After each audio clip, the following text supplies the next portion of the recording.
ജോയ്സ് മേർ മിനിസ്ട്രീസിന്റെ സുഹൃത്തുക്കളും പാർട്ട്നേഴ്സുമാണ് ഈ പ്രോഗ്രാമിന്റെ ചിലവുകൾ വഹിക്കുന്നത്.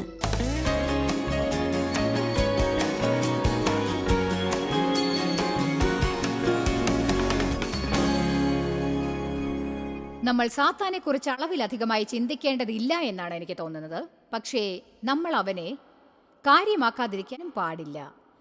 കാരണം അവൻ ഈ ഭൂമിയിൽ ഇന്നും ജീവിച്ചിരുന്നുകൊണ്ട് നമുക്ക് പലതരത്തിലുള്ള പ്രശ്നങ്ങൾ തന്നുകൊണ്ടിരിക്കുകയാണ്. ഇടയ്ക്കെപ്പോഴെങ്കിലും നാം ഒന്ന് കുലുങ്ങി അവൻ്റെ മേൽ നമുക്ക് അധികാരമുണ്ടെന്ന് തിരിച്ചറിഞ്ഞ് അത് പുതുപ്പിക്കേണ്ടതാണെന്ന് നമ്മൾ തീർച്ചപ്പെടുത്തേണ്ടിയിരിക്കുന്നു. നാം ആ അധികാരം ഉപയോഗിച്ച് അത് പ്രവർത്തിപ്പിക്കണം. പക്ഷേ അതിനേക്കാൾ പ്രാധാന്യം അർഹിക്കുന്നത് ശത്രുവിൻ്റെ കരുനീക്കങ്ങളെക്കുറിച്ച് നാം എല്ലാവരും അറിഞ്ഞിരിക്കണമെന്നാണ്. കാരണം അവൻ ഭയങ്കര വഞ്ചകനാണ്. പലപ്പോഴും അവൻ തൻ്റെ ജോലികളിൽ വ്യാപൃതനായിരിക്കും, എന്നിട്ട് മറ്റുള്ളവർ കുറ്റവാളികളാകുന്നു. അത് അവനായിരുന്നെന്ന് ആരും അറിയുകയുമില്ല. ഇടയ്ക്കിടയ്ക്കെങ്കിലും നാം പുറകോട്ട് പോയി ഇതിനെക്കുറിച്ച് പഠിക്കേണ്ടിയിരിക്കുന്നു. സാത്താനെയും ദുരാത്മാക്കളെയും ആത്മീക യുദ്ധത്തെക്കുറിച്ചും അളവിൽ കവിഞ്ഞ് നാം പഠിക്കുന്നതിൽ തെറ്റില്ലെന്ന് ഞാൻ കരുതുന്നു. പക്ഷെ പ്രശ്നങ്ങൾ ഉണ്ടാക്കാനായി അവനെ നാം അനുവദിച്ച് അവനാണ് പ്രശ്നക്കാരൻ എന്ന് അറിയാതിരിക്കുന്നതും ഏറ്റവും മോശമാണ്. 2 കൊരിന്ത്യർ 2:10 നിങ്ങൾ വല്ലതും ക്ഷമിക്കുന്നവനോട് ഞാനും ക്ഷമിക്കുന്നതായിരിക്കും. എന്നാൽ ഞാൻ വല്ലതും ക്ഷമിച്ചിരിക്കുന്നുവെങ്കിൽ നിങ്ങൾ നിമിത്തം ക്രിസ്തുവിന്റെ സന്നിധാനത്തിൽ ക്ഷമിച്ചിരിക്കുന്നു. പൗലോസ് പറയുന്നു, സാത്താൻ നമ്മെ മുതലെടുക്കാതിരിക്കാനാണ് ഞാനത് ചെയ്തത്. അവന്റെ തന്ത്രങ്ങളെക്കുറിച്ച് നാം അറിയാത്തവരല്ലല്ലോ. ഒന്നും അറിയാത്തവരായി യാതൊരു വിവരവുമില്ലാതെ മനസ്സിലാക്കാത്തവരായിരുന്നാൽ അത് വിശ്വസിക്കാനാവാത്ത പ്രശ്നങ്ങളുണ്ടാക്കും. അപ്പോസ്തലനായ പൗലോസിനെ കുറിച്ച് നമുക്കറിയാം. ഒന്നും അറിയാത്തവനായിരുന്ന അയാൾക്ക് ദൈവത്തിൽ നിന്ന് കൃപ ലഭിച്ചു. അതിനാൽ നാം അറിയാതെ നമ്മുടെ എല്ലാവരുടെയും ജീവിതത്തിലേക്ക് കടന്നു വരാനുള്ള വാതിൽ നാം സാത്താന് തുറന്നു കൊടുക്കണം എന്നർത്ഥമാകുന്നില്ല. എൻ്റെ ജീവിതത്തിൽ ഏറ്റവും വലിയ പ്രശ്നം സാത്താനായിരുന്നു എന്നറിയാതെ ഞാൻ പല വർഷങ്ങൾ പള്ളിയിലായിരുന്നു.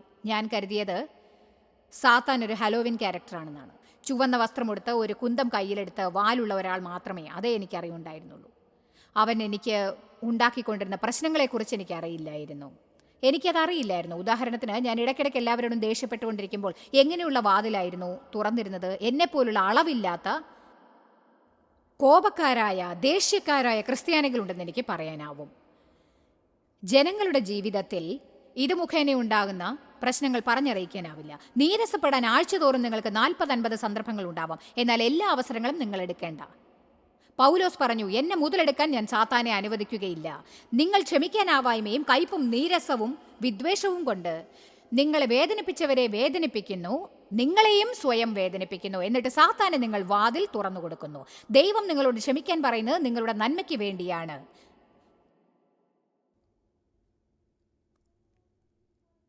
സാത്താൻ വഞ്ചകനാണ്.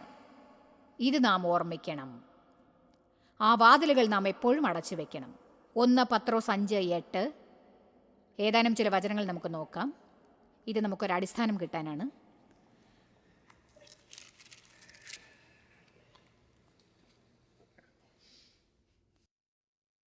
നിർമ്മലരായിരിപ്പിൻ, ഉണർന്നിരിപ്പിൻ, സദാസമയം ജാഗരൂകരായി ഉണർന്നിരിപ്പിൻ. സദാസമയം, എല്ലാ സമയത്തും, ഞായറാഴ്ച രാവിലെ മാത്രമല്ല, എപ്പോഴെങ്കിലും ഒരിക്കലുമല്ല, എക്കാലത്തും. നിങ്ങളുടെ പ്രതിയോഗിയായ പിശാച് അലറുന്ന സിംഹം എന്ന പോലെ ആരെ വിഴുങ്ങേണ്ടു എന്ന് തിരഞ്ഞ് ചുറ്റി നടക്കുന്നു. അവൻ അലറുന്ന സിംഹത്തെ പോലെ നടക്കുന്നു. പക്ഷെ യേശു യഹൂദന്മാരുടെ സിംഹമാകുന്നു എന്നറിവിൻ. ആമേൻ. നമ്മുടെ ദൈവം വിജയിച്ചിരിക്കുന്നു. സാത്താൻ്റെ ആഗ്രഹങ്ങളും അവൻ്റെ ഉദ്ദേശങ്ങളും നാം അറിഞ്ഞിരിക്കേണ്ടതാകുന്നു. അവൻ്റെ സ്വഭാവം നാം അറിയണം. നാം ദൈവ സ്വഭാവം അറിഞ്ഞിരിക്കുന്നു. ഞാൻ ദൈവ സ്വഭാവം ധാരാളം പഠിച്ചിട്ടുണ്ട്. ദൈവത്തെ കേൾക്കാൻ പഠിക്കുക എന്നതിൻ്റെ ഒരു മാർഗം സാത്താൻ്റെ സ്വഭാവവും ദൈവത്തിൻ്റെ സ്വഭാവവും അറിയുക എന്നതാണ്.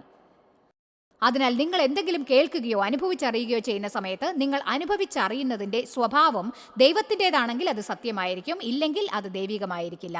ദൈവത്തിൻ്റെ സ്വഭാവം മാത്രമല്ല, സാത്താൻ്റെ സ്വഭാവവും തിരിച്ചറിയുവാൻ നമുക്ക് സാധിച്ചില്ലെങ്കിൽ ദൈവത്തിൽ നിന്ന് വിജയകരമായി കേൾക്കാൻ നമുക്ക് സാധിക്കില്ല. ഈ ആഴ്ച ഞാൻ നിങ്ങളോട് 4 കാര്യങ്ങളാണ് സംസാരിക്കാൻ പോകുന്നത്. അവയെല്ലാം സാത്താൻ്റെ കാപട്യങ്ങളെ കുറിച്ചാണ്. അവയെല്ലാം അവൻ്റെ ഏറ്റവും വലിയ സ്വഭാവമാണ്, അവൻ്റെ കാപട്യം. ഇവയെക്കുറിച്ച് നാം അറിഞ്ഞിരിക്കണം. ഒന്നാമത്തേത്, സാത്താൻ ഒരു നുണയനാണ്, അവൻ വഞ്ചകനാണ്. രണ്ടാമത്തേത്, അവൻ നശിപ്പിക്കുന്നവനാണ്. നമ്മുടെ ജീവിതത്തിലെ എല്ലാ നല്ല കാര്യങ്ങളും അവൻ നശിപ്പിക്കും. മാത്രമല്ല, അവൻ നിയന്ത്രിക്കുന്നവനാണ്, അധികാരസ്ഥനാണ്. നിങ്ങളുടെ സ്വാതന്ത്ര്യത്തെ അവൻ മോഷ്ടിക്കും. ജീവിതത്തിൻ്റെ ഒരു വശത്ത് പോലും നിങ്ങൾ സ്വതന്ത്രരാവുന്നത് അവന് ഇഷ്ടമല്ല. അവൻ സഹോദരന്മാരെ കുറ്റം പറയുന്നവനാണ്. ഈ ആഴ്ച നിങ്ങൾക്ക് ഈ 4 കാര്യങ്ങൾ പഠിക്കാൻ സാധിക്കുമെങ്കിൽ സാത്താനാൽ കബളിപ്പിക്കപ്പെടാതിരിക്കാൻ നിങ്ങൾക്ക് സഹായകമായ ഏതാനും വിവരങ്ങളും വെളിപ്പാടുകളും എന്തൊക്കെയാണെന്ന് നമുക്ക് ചിന്തിക്കാം. പിതാവേ, ഈ വചനം നൽകിയതിനായി നന്ദി പറയുന്നു. സാത്താനെക്കുറിച്ച് സംസാരിക്കുന്നതും അവൻ ആരാണെന്ന് വെളിപ്പെടുത്തുന്നതും അവൻ ഇഷ്ടപ്പെടില്ലെന്ന് ഞങ്ങൾക്കറിയാം. വലിയൊരു വിജയത്തിനായും അവൻ എന്തു തന്നെ പദ്ധതികൾ രൂപീകരിച്ചാലും അവനെ തോൽപ്പിക്കുവാനായി ഞങ്ങൾ അങ്ങയോട് മുൻകൂട്ടി പ്രാർത്ഥിച്ചിരിക്കുന്നു. ഞങ്ങൾ എല്ലാവരും പഠിക്കാൻ പോവുകയാണ്. അവർ ശ്രദ്ധ കേന്ദ്രീകരിക്കാൻ പോകുന്നു. ഈ സ്ഥലത്ത് ഞങ്ങൾക്ക് സമാധാനം ലഭിക്കാൻ പോവുകയാണ്. ഞങ്ങൾ കണ്ണ് തുറക്കാൻ പോവുകയാണ്. എല്ലാ കാര്യങ്ങൾക്കും മാറ്റമുണ്ടാവട്ടെ എന്ന് യേശുവിൻ്റെ നാമത്തിൽ ആമേൻ. ഇനി അവൻ ഏതൊക്കെ പേരിൽ അറിയപ്പെട്ടാലും സാരമില്ല. ലൂസിഫർ, സാത്താൻ, പിശാച്, ദുരാത്മാവ്, വഞ്ചകൻ, ചതിയൻ, നുണയൻ, ഏതായാലും അവൻ ഒരേ ഒരു ഉദ്ദേശത്തോടെയാണ് അലഞ്ഞു നടക്കുന്നതെന്ന് മനസ്സിലാക്കണം. അവൻ വന്നത് വധിക്കാനും മോഷ്ടിക്കാനും നശിപ്പിക്കാനുമാണ്. യോഹന്നാൻ 10:10. ഈ വചനം നമ്മൾ പലപ്പോഴും കേട്ടിട്ടുള്ളതാണ്. എനിക്കിത് ഇഷ്ടമാണ്. സത്യത്തിൽ ഈ TV പ്രോഗ്രാമിൻ്റെ പേര് ഈ വചനത്തെ ആസ്പദമാക്കിയുള്ളതാണ്. കാരണം അത് എൻ്റെ അനുഭവത്തിൽ നിന്നുള്ളതാണ്. സാത്താൻ വന്നിരിക്കുന്നത് വധിക്കാനും മോഷ്ടിക്കാനും നശിപ്പിക്കാനുമാണ്. പക്ഷേ യേശു പറഞ്ഞു, ഞാൻ വന്നിരിക്കുന്നത്, ഇതിൽ ഞാൻ സന്തോഷിക്കുന്നു. നിങ്ങളോ? ഞാൻ വന്നിരിക്കുന്നത് നിങ്ങൾ ജീവിതം ആനന്ദിക്കുവാനും അത് കവിഞ്ഞൊഴുകുവോളം മുഴുവനായിട്ടും നിറഞ്ഞ് കവിയാനും വേണ്ടിയാണ്. സാത്താൻ കഴിയുന്നിടത്തോളം എല്ലാം നമ്മിൽ നിന്നെടുക്കും. പക്ഷേ ദൈവം തന്നാൽ ആവുന്നത്ര നമുക്ക് ചേർത്ത് തരും. സാത്താൻ നമ്മെ ഒന്നുമില്ലാതാക്കാൻ ആഗ്രഹിക്കും. ദൈവം നമുക്കും നമ്മുടെ ചുറ്റുമുള്ളവർക്കും ജീവിതത്തിലുടനീളം നിറഞ്ഞ് കവിയുവോളം സമൃദ്ധമായി നൽകിക്കൊണ്ടേയിരിക്കും. ആമേൻ. നമുക്ക് ജീവൻ നൽകാനായിട്ട് മാത്രമല്ല യേശു വന്നത്, നമ്മൾ ജീവിതം ആനന്ദിക്കുവാനും വേണ്ടിയാണ്. നമ്മൾ യാതൊന്നും ആനന്ദിക്കുന്നത് സാത്താന് സഹിക്കില്ല. നിങ്ങൾ ആനന്ദിക്കുന്നത് അവന് ഇഷ്ടമല്ല. ഞാൻ വർഷങ്ങളോളം എനിക്കെതിരായി ജീവിച്ചു കൊണ്ടിരുന്നു. എന്നെ എനിക്ക് ഇഷ്ടമല്ലായിരുന്നു. എൻ്റെ വ്യക്തിത്വം ഇഷ്ടമല്ലായിരുന്നു, എൻ്റെ ശബ്ദം ഇഷ്ടമല്ലായിരുന്നു, ഇതിഷ്ടമല്ല, അതിഷ്ടമല്ല, ഒന്നും ഇഷ്ടമല്ല. ഞാൻ ഒരു കാര്യം പറയട്ടെ, ഇന്ന് ഞാൻ എന്നെ ഇഷ്ടപ്പെടുന്നു. നിങ്ങൾ സ്വയം സന്തോഷിക്കുമ്പോൾ സാത്താന് ഭ്രാന്ത് പിടിക്കും. അതെ, ആമേൻ. എൻ്റെ ചെറിയ ചെറിയ വ്യത്യസ്തതകളും അസാധാരണത്വങ്ങളും പ്രത്യേകതകളും എല്ലാം എനിക്ക് വളരെ ഇഷ്ടമാണ്. നിങ്ങൾക്ക് ദൈവവുമായി നല്ല ബന്ധമുണ്ടാകുന്നത് സാത്താനെ ഭ്രാന്ത് പിടിപ്പിക്കും. അവൻ എന്തുകൊണ്ടാണ് ഭ്രാന്ത് പിടിക്കുന്നതെന്നോ? കാരണം ദൈവവുമായി നല്ലൊരു ബന്ധം സ്ഥാപിക്കുന്ന സമയത്ത് നിങ്ങൾ മറ്റുള്ളവരെ സ്നേഹിക്കാൻ ആരംഭിക്കും. നിങ്ങൾക്കില്ലാത്ത ഒന്ന് ആർക്കെങ്കിലും കൊടുക്കാൻ സാധിക്കുമോ? നിങ്ങൾക്ക് നിങ്ങളെ ഇഷ്ടമല്ലെങ്കിൽ മറ്റുള്ളവരെയും നിങ്ങൾക്ക് ഇഷ്ടപ്പെടില്ല. സാത്താൻ എന്തുമാത്രം ദുഷ്ടനാണ് എന്നറിയാനായി നിങ്ങൾ സമയം ചെലവാക്കേണ്ടി വരും. അവനാണ് എവിടെയും നടക്കുന്ന ദുഷ്ടതകളുടെ ഉറവിടം. ലോകത്തിലെ എല്ലാ മോശമായ കാര്യങ്ങളും അവനാൽ ഉണ്ടാകുന്നു. ദൈവമേ, ഈ വാർത്ത ആർക്കും അസ്വസ്ഥത ഉണ്ടാക്കുന്ന ഒന്നാണ്. കൊലപാതകം, ലൈംഗിക പീഡനം, മോഷണം, അത്യാർത്തി, മൊത്തത്തിൽ നിങ്ങൾക്ക് ആരെയും വിശ്വസിക്കാനാവില്ലെന്നാണ് ഞാൻ പറഞ്ഞു വരുന്നത്. എല്ലാവരും കൗശലക്കാരനാണ്, എല്ലാവരും അനീതി പുലർത്തുന്നു. സാത്താനാണ് ഇവയുടെ എല്ലാം ഉത്ഭവസ്ഥാനം. ഇത്തരം ദുഷ്പ്രവർത്തികൾ ചെയ്യുന്നവർ ആരും ഉത്തരവാദിത്വം ഇല്ലാത്തവരാണെന്ന് ഞാൻ പറയുന്നില്ല. പക്ഷേ അവർ അത്യാഗ്രഹികളാകുമ്പോൾ അവരിൽ പലർക്കും അറിവില്ലാതാകുന്നു. സാത്താൻ അവരിൽ നിന്നും അത് മോഷ്ടിക്കാൻ ശ്രമിക്കുകയാണെന്ന് അവർ അറിയുന്നില്ല. പണം കൊടുത്ത് എന്തും വാങ്ങാമെന്ന് അവർ കരുതുന്നു, സന്തോഷിക്കാനാവുമെന്ന് കരുതുന്നു. എന്നാൽ തെറ്റായ വഴികളിലൂടെ സമ്പാദിക്കുമ്പോൾ കൂടുതൽ മനക്ലേശങ്ങൾ അനുഭവിക്കേണ്ടി വരും എന്നവർ അറിയുന്നില്ല. നമുക്കിങ്ങനെ പറയാം, അതായത് ഇത്തരം പൈശാചികതകൾ നടന്നുകൊണ്ടിരിക്കെ ദൈവം നല്ലവനാകൊണ്ടും ദൈവം വലിയവനാകൊണ്ടും സാത്താനേക്കാൾ കൂടുതൽ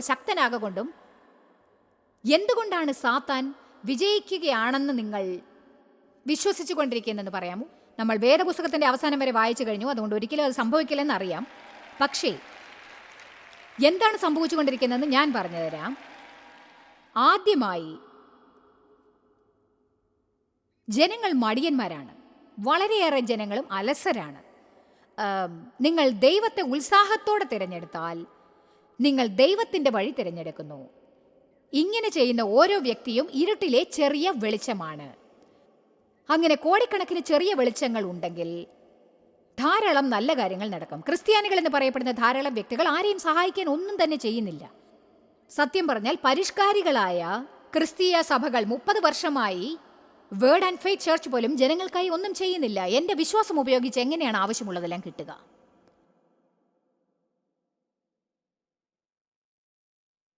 എങ്ങനെയാണ് എനിക്കൊരു മുന്നേറ്റം ഉണ്ടാവുക?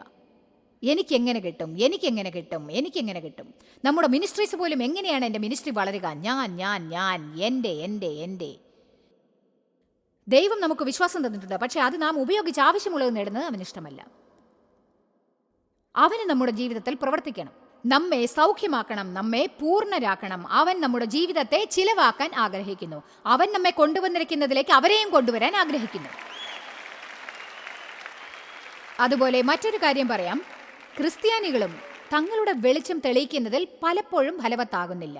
ഇവിടെയും ചിലപ്പോൾ അറിവിന്റെ കുറവ് കാണപ്പെടുന്നു. ഇതാണ് ജീവിതം. സ്വാർത്ഥരായിരുന്നാൽ നിങ്ങൾക്ക് സന്തോഷിക്കാനാവില്ല. ഇന്ന് ഞാൻ പറയുന്ന മറ്റൊന്നും കൂടി മനസ്സിലായില്ലെങ്കിലും കേൾക്കൂ. നിങ്ങൾക്ക് സ്വാർത്ഥരും സന്തുഷ്ടരും ഒരുമിച്ചാവാൻ സാധിക്കില്ല. നിങ്ങൾ അസന്തുഷ്ടരാണെങ്കിൽ അതിന് നിങ്ങളുടെ ഭാര്യ ഭർത്താക്കന്മാരെയും കുട്ടികളെയും പണക്കുറവിനെയും ഇതിനെയും അതിനെയും കുറ്റം പറയുന്നത് അവസാനിപ്പിക്കേണ്ടതാണ്. കഴിഞ്ഞ കാലത്തെയും കുറ്റം പറയരുത്. മറ്റാരെങ്കിലും സഹായിക്കാൻ ഞാൻ എന്താണ് ചെയ്യേണ്ടതെന്ന് നിങ്ങൾ ചോദിക്കണം. അപ്പോൾ നിങ്ങൾ അതിശയിക്കും. എന്നിട്ട് നിങ്ങളിൽ നിന്ന് മനസ്സകറ്റുമ്പോൾ സന്തോഷത്തിന്റെ കുമിളകൾ ഹൃദയത്തിൽ പൊങ്ങി വരും. ഞാൻ നിങ്ങളുടെ പ്രോത്സാഹനത്തെക്കാൾ നന്നായി പ്രസംഗിക്കുന്നു.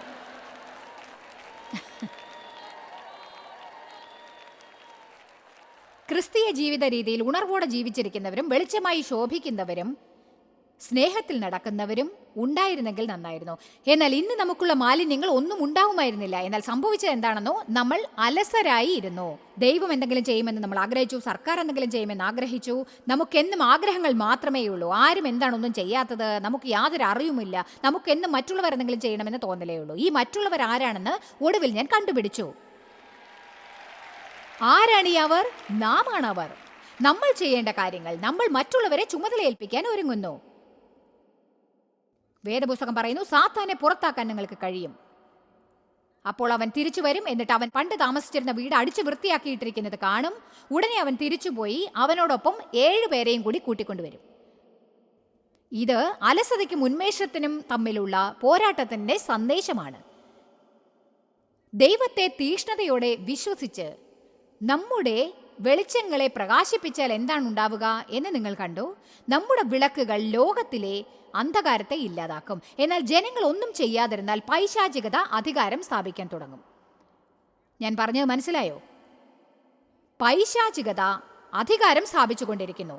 കാരണം വിശ്വാസികൾ വേണ്ടത്ര ഉന്മേഷവാന്മാരല്ല. ആഴ്ചതോറും ഞായറാഴ്ച രാവിലെ മാത്രം 45 മിനിറ്റ് ഒരു സഭയിൽ വെറുതെ ചെന്നിരുന്നത് കൊണ്ട് മാത്രമായില്ല. ഞായറാഴ്ച പള്ളിയിൽ പോകുന്നത് കൊണ്ട് നിങ്ങളുടെ പ്രശ്നം പരിഹരിക്കപ്പെടുന്നില്ല. ലോകത്തിലെ പ്രശ്നങ്ങളെ അത് ഇല്ലാതാക്കുകയുമില്ല. നാം സഭകളിൽ നിന്ന് പുറത്തിറങ്ങി തെരുവുകളിലും ചന്തകളിലും സ്കൂളുകളിലും ഗവൺമെന്റിലും ജോലിസ്ഥലങ്ങളിലും കടന്നു ചെല്ലണം. ജനങ്ങൾക്ക് ഈ തത്വങ്ങൾ പഠിപ്പിച്ചു കൊടുക്കാനായി എൻ്റെ ജീവിതം മുഴുവനും ഈ ശുശ്രൂഷയ്ക്കായി നൽകുമെന്ന് എനിക്ക് നല്ല പ്രത്യാശയുണ്ട്. യേശു പറഞ്ഞു, ഞാൻ നിങ്ങൾക്കൊരു പുതിയ ഉടമ്പടി നൽകുന്നു. ഞാൻ നിങ്ങളെ സ്നേഹിച്ചതുപോലെ നിങ്ങളും അന്യോന്യം സ്നേഹിപ്പിൻ. അതിൻ്റെ അർത്ഥം എന്താണെന്ന് നമ്മൾ പഠിക്കണം. സംസാരമല്ല, പ്രവർത്തനമാണ് നമുക്ക് ആവശ്യം. എന്നാൽ അതിന് നമ്മൾ പുറത്തേക്ക് ഇറങ്ങണം. എന്നിട്ട് അന്ധകാരത്തെ പ്രകാശമയമാക്കി മാറ്റണം. ഞാനൊരു കാര്യം നിങ്ങളോട് പറയാം. വെളിച്ചം ഓൺ ചെയ്യുമ്പോഴാണ് അന്ധകാരം ഇല്ലാതാവുന്നത്, അല്ലേ? ഇനി ഞാൻ പറയുന്നത് എന്താണെന്ന് കാണിക്കാൻ ആഗ്രഹിക്കുന്നു. അതിനായി നമുക്കൊരു വചനം നോക്കാം. 2 ഹഗ്ഗായിയുടെ പുസ്തകത്തിൽ 2-ാം അധ്യായം 12-ാം വാക്യവും 13-ാം വാക്യവും ഞങ്ങളത് സ്ക്രീനിൽ കാണിക്കാം. ഹഗ്ഗായി 2-ാം അധ്യായം 12 വാക്യവും 13. ഈ വചനങ്ങൾ വളരെ ഉണർവുള്ളതും വലിയൊരു തത്വം പഠിപ്പിക്കുന്നതുമാണെന്ന് എനിക്ക് മനസ്സിലായി. ദൈവത്തിന് യാഗമായി അർപ്പിക്കുന്ന മാംസത്തെയും ബിംബങ്ങൾക്ക് യാഗമായി അർപ്പിക്കുന്ന മാംസത്തെയും കുറിച്ച് ഒരു ചോദ്യം ചോദിക്കുകയാണ്. അതിങ്ങനെയാണ്: ഒരുത്തൻ തൻ്റെ വസ്ത്രത്തിൻ്റെ കോന്തലയ്ക്കൽ വിശുദ്ധ മാംസം വഹിച്ച് ആ കോന്തല കൊണ്ട് അപ്പമോ പായസമോ വീഞ്ഞോ എണ്ണയോ ഏതെങ്കിലും ഒരു ഭക്ഷണ സാധനമോ തൊട്ടാൽ അത് വിശുദ്ധമാകുമോ? പ്രത്യേകിച്ച് ദൈവത്തിനായി സമർപ്പിക്കപ്പെട്ടത്. അതിന് പുരോഹിതന്മാർ ഇല്ല എന്ന് ഉത്തരം പറഞ്ഞു. പുരോഹിതന്മാർ ഇല്ല എന്ന് ഉത്തരം പറഞ്ഞു. ഇത് നിങ്ങൾ മനസ്സിലാക്കേണ്ടതാണ്. വിശുദ്ധം എന്നാൽ അത് സാംക്രമികമല്ല. വിശുദ്ധമായത് കൊണ്ടു നടന്നാൽ അവർക്ക് വിശുദ്ധരാവാൻ സാധിക്കുകയില്ല. കൊണ്ടു നടന്നതുകൊണ്ട് വിശുദ്ധരാവില്ല. അതൊരു വ്യക്തിപരമായ തീരുമാനമാണ്. ഇനി ഇത് നിങ്ങൾ മനസ്സിലാക്കണം. നിങ്ങൾക്ക് അസുഖം ബാധിക്കാം, പക്ഷെ ആരോഗ്യം ബാധിക്കില്ല.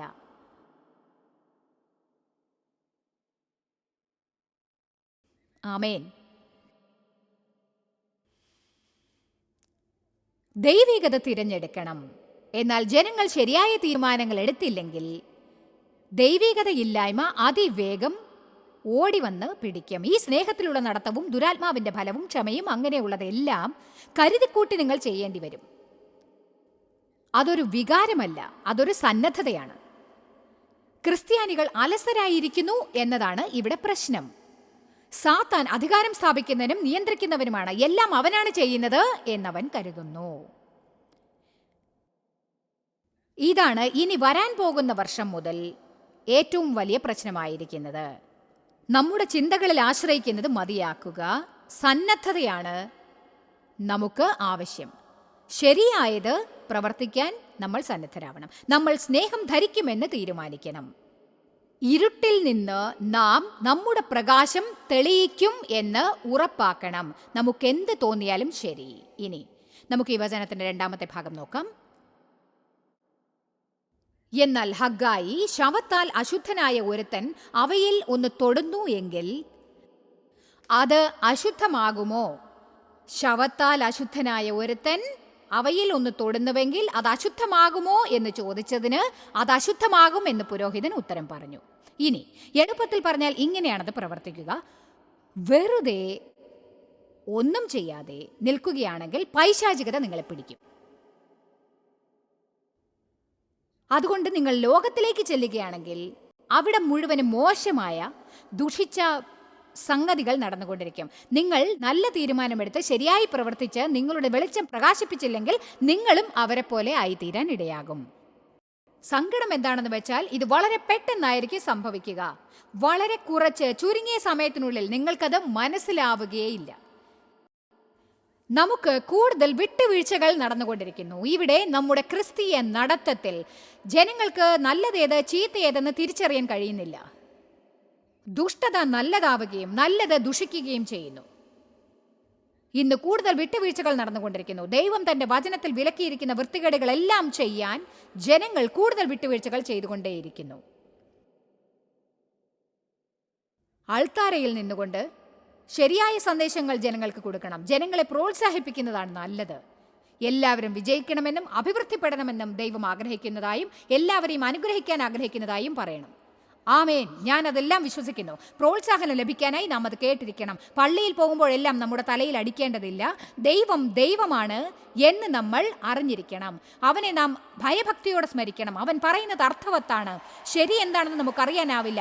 കരുതിക്കൂട്ടി തെറ്റായത് ചെയ്യാൻ തീരുമാനിക്കുന്നു. എന്നിട്ട് സംരക്ഷണം നാം പ്രതീക്ഷിക്കുന്നു. ആമേൻ. അതിനാൽ നമ്മൾ തീരുമാനങ്ങൾ എടുക്കാൻ ആരംഭിക്കണം. ഞാൻ ഒരു കാര്യം പറയട്ടെ, ദയവായി ഇത് കേൾക്കൂ. ശരിയായ തീരുമാനം മറ്റുള്ളവർ ആദ്യം എടുക്കട്ടെ എന്ന് കാത്തിരിക്കരുത്. നിങ്ങൾ ഇങ്ങനെ പറയരുത്, ഞാൻ മാത്രം എന്തിനാണ് അങ്ങനെ ചെയ്യുന്നത്, നിങ്ങൾ മാത്രം എന്തിനാണ് അങ്ങനെ ചെയ്യേണ്ടത്. നീതിയുടെ വെളിപ്പാട് നിങ്ങൾക്ക് മാത്രം എന്തുകൊണ്ട് നയിച്ചുകൂടാ എന്ന് ചിന്തിക്കൂ. നിങ്ങൾ മാത്രം എന്തുകൊണ്ട് ശരിയായത് ചെയ്യാൻ ആരംഭിക്കും എന്ന് ഒരു ശരിയായ തീരുമാനം എടുത്തുകൂടാ? നിങ്ങൾ ഒരു നേതാവാണെന്നറിഞ്ഞാൽ നിങ്ങൾ അതിശയിക്കും. ജനങ്ങൾ നല്ലതും ശരിയായതും പൂർണ്ണതയുമുള്ളതുമായ ഒന്നിനെ പിന്തുടരാൻ നോക്കുകയാണ്. നമ്മൾ എഴുന്നേറ്റ് സ്വസ്ഥാനത്ത് നിൽക്കും എന്നവർ കാത്തിരിക്കുന്നു. ക്രിസ്ത്യാനികളെ അവിശ്വാസികൾ കളിയാക്കുന്നത് എനിക്ക് മടുത്തു. പക്ഷെ ചില വിഷയങ്ങളിൽ എനിക്ക് അവരെ കുറ്റപ്പെടുത്താനാവില്ല. കാരണം ഞാൻ പറയട്ടെ, ഒരു ബമ്പർ സ്റ്റിക്കറിനേക്കാൾ, ഒരു കല്ല് പതിച്ച കുരിശുമാലയേക്കാൾ, ബൈബിളിനെയും ടേപ്പ് റെക്കോർഡറിനെയും കാൾ നമുക്ക് അധികമായി ഉണ്ടാവേണ്ടതാണ്. ആമേൻ. ഞാൻ ലോകത്തിലേക്ക് ഇറങ്ങിച്ച് അലസിയായി ലോകത്തിലെ ദുഷ്ടതകൾ പടർന്നു കയറാൻ സമ്മതിക്കുകയില്ല. ഞാൻ തീവ്രതയോടെ മറ്റുള്ളവർക്ക് എനിക്ക് ലഭ്യമായത് പരത്താൻ ശ്രമിച്ചുകൊണ്ടിരിക്കും. ഞാനതൊരു ഉദ്ദേശത്തോടെ ചെയ്യും. ആമേൻ. അതായത് ദിവസവും എഴുന്നേറ്റ് നിങ്ങൾക്ക് വേണ്ടി ജീവിക്കരുത് എന്നർത്ഥം. ഇത് തമാശയായി തോന്നില്ലായിരിക്കാം. നിങ്ങൾ ചെയ്തുകൊണ്ടിരിക്കുന്നത് രസിക്കാൻ നിങ്ങൾക്ക് സാധിക്കുന്നുണ്ടോ? പറയൂ. സാത്താനെ കുറിച്ച് നമ്മൾ ബോധവാന്മാരാകണം. പക്ഷെ അവനെ നമ്മൾ അധികമായി ശ്രദ്ധിക്കേണ്ട ആവശ്യമില്ല. എന്നാലും അലസതയാണ് സാത്താന്റെ ഏറ്റവും വലിയ സിദ്ധാന്തം. അവൻ നമ്മുടെ ആഗ്രഹങ്ങൾക്കെതിരാവും. നമ്മൾ തോന്നലുകളിൽ കൂടുതലായി ആശ്രയിക്കുന്നു. അതിനെക്കുറിച്ച് ഞാൻ മറ്റൊരു സമയത്ത് സംസാരിക്കുന്നതായിരിക്കും. യോഹന്നാൻ 5:44 സാത്താൻ നുണയനാണ്, അവനിൽ ഒരു സത്യവുമില്ല. അവൻ ജനങ്ങളെ നുണ വിശ്വസിക്കാനായി തുടർച്ചയായി പ്രലോഭിപ്പിച്ചുകൊണ്ടിരിക്കും. നമ്മൾ നുണ വിശ്വസിച്ചാൽ അത് സത്യമല്ലെങ്കിലും വാസ്തവത്തിൽ നമുക്കത് സത്യമായി തോന്നും. ഇത് അത്ഭുതകരമല്ലേ? നിങ്ങൾക്ക് നുണ വിശ്വസിക്കാനാവും. അത് സത്യമല്ലെങ്കിൽ പോലും നിങ്ങളത് വിശ്വസിച്ചാൽ അത് സത്യമായി മാറുന്നു. അതായിരിക്കും നിങ്ങളുടെ യാഥാർത്ഥ്യം. കാരണം വേദപുസ്തകം പറയുന്നു, ഒരുവൻ ഹൃദയത്തിൽ വിശ്വസിക്കുന്നത് തന്നെ അവന് ഭവിക്കുന്നു എന്ന്. അവന് അത് തന്നെ സംഭവിക്കുന്നു. ദൈവത്തെ എങ്ങനെ സ്നേഹിക്കണമോ അങ്ങനെ ഞാൻ സ്നേഹിക്കുന്നുണ്ട്. പക്ഷേ ഇത്തരം കാര്യങ്ങൾ ഞാൻ എന്തുമാത്രം പഠിച്ചിരിക്കേണ്ടതായിരുന്നോ അതൊന്നും ആരും എന്നെ പഠിപ്പിച്ചിരുന്നില്ല. ഉദാഹരണത്തിന്, ഞാൻ അനേക വർഷം ദേവാലയത്തിൽ പോയിക്കൊണ്ടിരുന്നു. പക്ഷെ സാത്താനായിരുന്നു എൻ്റെ പ്രശ്നമെന്ന് അറിഞ്ഞില്ല. അവൻ പ്രശ്നക്കാരനാണെന്ന് എനിക്കറിയില്ലായിരുന്നു. വേദപുസ്തകത്തിൽ പറഞ്ഞിരിക്കുന്ന പോലെ ഞാൻ അവനെ മനസ്സിലാക്കി. യേശുവുമായി അവന് തർക്കങ്ങൾ ഉണ്ടായിരുന്നു എന്ന്. പക്ഷേ എൻ്റെ ജീവിതത്തിൽ അവനൊരു പ്രശ്നമായിരുന്നു എന്ന് അറിഞ്ഞിരുന്നില്ല. ഇത് ശോചനീയമാണ്. വർഷങ്ങളോളം ദേവാലയത്തിൽ പോയിക്കൊണ്ടിരുന്നിട്ടും സാത്താൻ നമ്മുടെ ജീവിതം നശിപ്പിക്കുകയാണെന്നും നമ്മൾ നീരസപ്പെടാനുള്ള ഓരോ അവസരങ്ങളും ഉണ്ടാക്കിക്കൊണ്ടിരിക്കുകയാണെന്നും ആരോടെങ്കിലും ക്ഷമിക്കണമെന്ന് നമ്മൾ കരുതുമ്പോൾ, നമ്മളെ ആരെങ്കിലും തിരസ്കരിക്കുകയോ കൈവിടുകയോ ചെയ്യുകയാണെന്ന തോന്നലുണ്ടാവുമ്പോൾ അതിൻ്റെ പുറകിൽ അവൻ പ്രവർത്തിക്കുന്നുണ്ടാവും. ഈ അറിവ് എനിക്കൊരു വലിയ മാറ്റമുണ്ടാക്കാൻ ആരംഭിച്ചു. ഞാൻ പണ്ടൊരു പുസ്തകം വായിച്ചിരുന്നു. അതിപ്പോൾ ഉണ്ടോ എന്നെനിക്കറിയില്ല. Satan is alive and well on planet Earth. അത് വായിച്ച് ഞാൻ വാവ്, എൻ്റെ പ്രശ്നങ്ങൾക്കെല്ലാം കാരണം അവനായിരുന്നു എന്ന സത്യം ഞാൻ മനസ്സിലാക്കി. ഓ, എന്തൊക്കെയാണ്! ഇതാണ് എൻ്റെ ജീവിതം. പ്രശ്നങ്ങൾ ഉണ്ടായാൽ അതിജീവിച്ച് സ്വർഗത്തിലേക്ക് മുന്നേറാൻ ശ്രമിക്കണം. എല്ലാ ഞായറാഴ്ചയും പള്ളിയിൽ പോയിക്കൊണ്ടിരുന്ന ക്രിസ്ത്യാനി എന്ന വസ്ത്രത്തിനകത്ത് കയറി കറങ്ങിക്കൊണ്ടിരിക്കുന്നതിൽ അർത്ഥമില്ല. അതെ, യേശുവിൻ്റെ 2ാം വരവ് വരെ എങ്ങനെയെങ്കിലും ജീവിച്ചു തീർക്കാം. സുഖമാണോ ജോയ്സ്? ആക്രമണത്തിനിരയായിരിക്കുകയാണ്.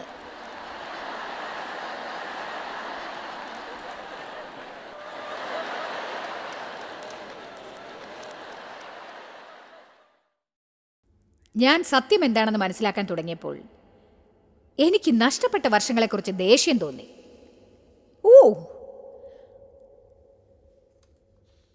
ആഴ്ചകളോളം മുടങ്ങാതെ പള്ളിയിൽ ഓരോ ഞായറാഴ്ചയും പോയിട്ടും നിയമങ്ങളല്ലാതെ മറ്റൊന്നും കേൾക്കാനാവില്ല എന്നത് സങ്കടമാണ്. നമുക്ക് നല്ല ശക്തമായ നിയമങ്ങളാണ് വേണ്ടത്. എന്നെ ആരും തെറ്റിദ്ധരിക്കരുത്, നമുക്കത് ആവശ്യമാണ്. നമ്മൾ വിശ്വസിക്കുന്നത് എന്തുകൊണ്ടാണ് വിശ്വസിക്കുന്നതെന്ന് അറിഞ്ഞിരിക്കണം. അത് ശരിയും വേദപുസ്തക പ്രകാരമുള്ളതുമാകണം. ജനങ്ങളെ ജീവിക്കുന്നത് എങ്ങനെയെന്ന് നാം പഠിപ്പിക്കണം. ലോകത്തിലേക്ക് ഇറങ്ങിച്ചെന്ന് ദൈവഹിതപ്രകാരം പ്രവർത്തിക്കുന്നത് എങ്ങനെ എന്നവരെ പഠിപ്പിക്കണം. യേശു മരിച്ച് അവർക്ക് കൊടുത്തിരിക്കുന്ന ജീവിതം ജീവിക്കാനും പഠിപ്പിക്കണം. യേശു തങ്ങൾക്കായി മരിച്ചു എന്നറിഞ്ഞ് അവനെ തങ്ങളുടെ രക്ഷിതാവായി സ്വീകരിച്ച ശേഷവും ഈ ഭൂമിയിൽ അവർ ജീവിച്ചുകൊണ്ടിരിക്കെ വിജയത്തെക്കുറിച്ച് അവർ അറിയുന്നില്ല എന്നതാണ് ശോചനീയം. ഇത് തികച്ചും സങ്കടമാണ്. നമ്മെ രക്ഷിക്കാൻ അവൻ തിരിച്ചു വരുന്നത് വരെ എങ്ങനെയെങ്കിലും ജീവിക്കാനല്ല അവൻ മരിച്ചത്. യേശു പറഞ്ഞു, കള്ളൻ വധിക്കാനും മോഷ്ടിക്കാനും നശിപ്പിക്കാനും വന്നിരിക്കുന്നു, പക്ഷെ ഞാൻ വന്നത് നിങ്ങൾക്ക് ജീവിതം നൽകാനും അത് കവിഞ്ഞൊഴുകുവോളം സമൃദ്ധമായി നൽകാനുമാണെന്ന്. കവിഞ്ഞ് ഒഴുകുവോളം. എല്ലാവരും ദൈവത്തിന് സ്തുതി അർപ്പിക്കൂ. പലപ്പോഴും നമ്മൾ സഹിക്കേണ്ട ആവശ്യമില്ലാത്ത പലതും സഹിച്ചുകൊണ്ടിരിക്കുന്നു. കാരണം ദൈവം നമുക്ക് അതിനെതിരായ ശക്തിയും അധികാരവും നൽകിയിട്ടുണ്ടെന്ന് അറിയുന്നില്ല. ലൂക്കോസ് 10:19 പറയുന്നു, പാമ്പുകളെയും തേളുകളെയും ശത്രുവിന്റെ സകല ബലത്തെയും ചവിട്ടി മെതിച്ച് കളയുവാൻ ഞാൻ നിങ്ങൾക്ക് അധികാരം നൽകുന്നു. ഒന്നും നിങ്ങൾക്കൊരിക്കലും ദോഷം വരുത്തുകയുമില്ല. ഒരിക്കലും ദോഷം വരുത്തില്ല. ദൈവവഴിപ്രകാരം നമ്മൾ കാര്യങ്ങൾ ചെയ്യുന്ന സമയത്ത് അവൻ അതിനുള്ള ഉത്തരം നമുക്ക് നൽകുമെന്നറിയാമോ? നമ്മൾ സാത്താന്റെ പദ്ധതികൾക്കെതിരായി പ്രവർത്തിക്കുമ്പോൾ സാത്താൻ പിറകോട്ട് പോകും. ജോയ്സ് മേയറുടെ ശുശ്രൂഷാ കേന്ദ്രത്തിൽ നിങ്ങൾ അറിഞ്ഞതിനേക്കാൾ നിങ്ങൾ ഞങ്ങൾക്ക് വളരെ പ്രിയപ്പെട്ടവരാണ്. ലോകം മുഴുവൻ ഈ ശുശ്രൂഷാ കേന്ദ്രത്തെ നടത്താൻ സഹായിച്ചതിൽ എല്ലാവർക്കും വളരെ നന്ദി. നമ്മൾ ഒരുമിച്ച് വിശക്കുന്നവർക്ക് ആഹാരം കൊടുക്കുന്നു, പാവപ്പെട്ടവർക്ക് വസ്ത്രങ്ങൾ കൊടുക്കുന്നു, എല്ലാ ദേശത്തേക്കും സന്ദേശങ്ങൾ അറിയിക്കുന്നു. ഞങ്ങൾ നിങ്ങളോട് അപേക്ഷിക്കുകയാണ്, ഞങ്ങളോട് ബന്ധപ്പെടുക. joycemeyer.org. നിങ്ങളുടെ പ്രാർത്ഥനകളും അപേക്ഷകളും പകർന്നുകൊള്ളാൻ, അതിനെപ്പറ്റി കൂടുതൽ അറിയുവാൻ, ജോയ്സിന്റെ പൊതുയോഗ വിവരപ്പട്ടിക ലോകം മുഴുവൻ ക്രിസ്തുവിന്റെ സ്നേഹം പകരാൻ ഞങ്ങളോട് പങ്കുചേരുക. ജോയ്സ് മേയർ മിനിസ്ട്രീസിന്റെ സുഹൃത്തുക്കളും പാർട്ട്നേഴ്സുമാണ് ഈ പ്രോഗ്രാമിന്റെ ചിലവുകൾ വഹിക്കുന്നത്.